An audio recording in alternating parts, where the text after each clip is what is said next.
A couple of days ago, MSNBC ran a segment where they talked about the fact that the United States of America could end up being the next entity that Donald Trump bankrupts. And they began talking, of course, about the fact that we're having other countries that are now kind of refusing to buy American debt. We have other countries like China, who holds a lot of our debt. They're now saying that there's simply no market for U.S. goods in China, and we'll just move on. Other countries are also moving on as Donald Trump destroys our economy. Interest in T-bills has gone way down. By interest, I mean the purchasing of it. So that's harmful to the U.S. economy. Like outside the tariffs, the T-bills not being purchased is a huge, huge problem for the United States. That's basically buying our debt so that we then have the money to be able to, function. So big problem there. Donald Trump is, of course, tanking the U.S. economy because of his ass-backwards policies. But what MSNBC did not do, maybe it's not, wasn't the focus of their segment, maybe they didn't have the time, but I think it's worth reminding people, because a lot of people forget, and a lot of people don't even know the full list of all of the companies that this very stable genius has run into the ground, just like he is with the United States. So I had to do a lot of digging, because apparently you can't find just a full list of these. You got to find, pieces here, pieces there from various articles.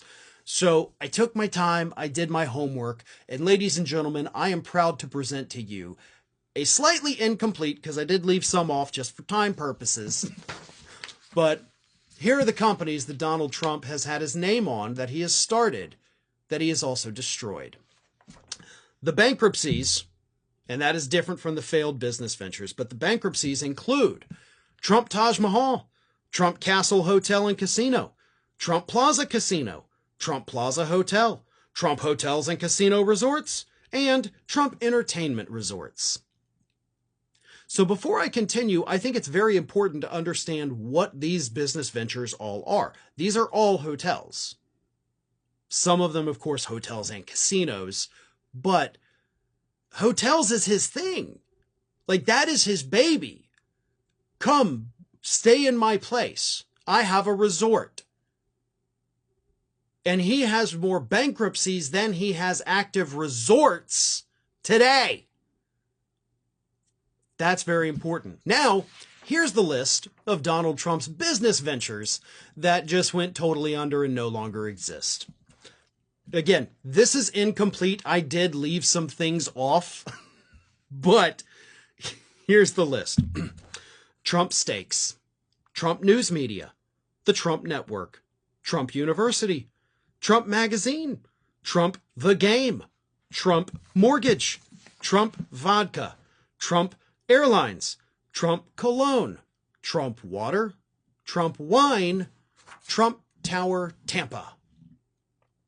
Now, I don't know if you noticed a pattern with all of those things that I mentioned, both with the bankruptcies and the failed business ventures.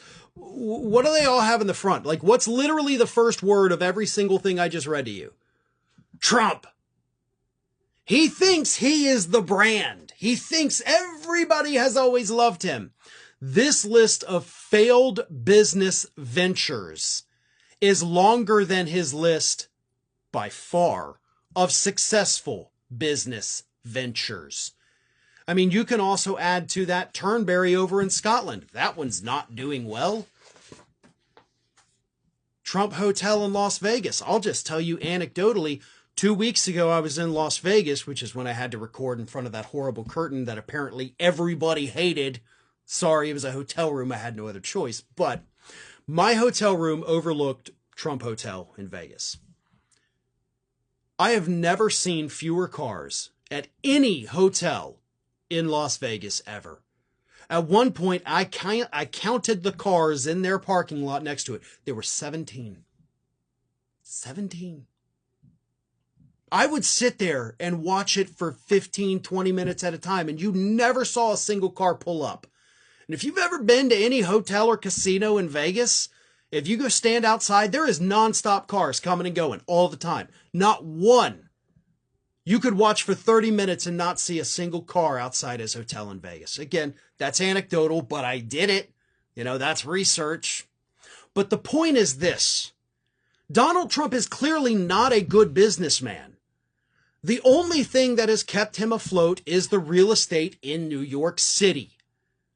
That is a city where real estate is expensive, and it's typically always in demand. So that is what has kept him afloat. Everything else has been an utter disaster, and now he has brought that disaster back to the White House.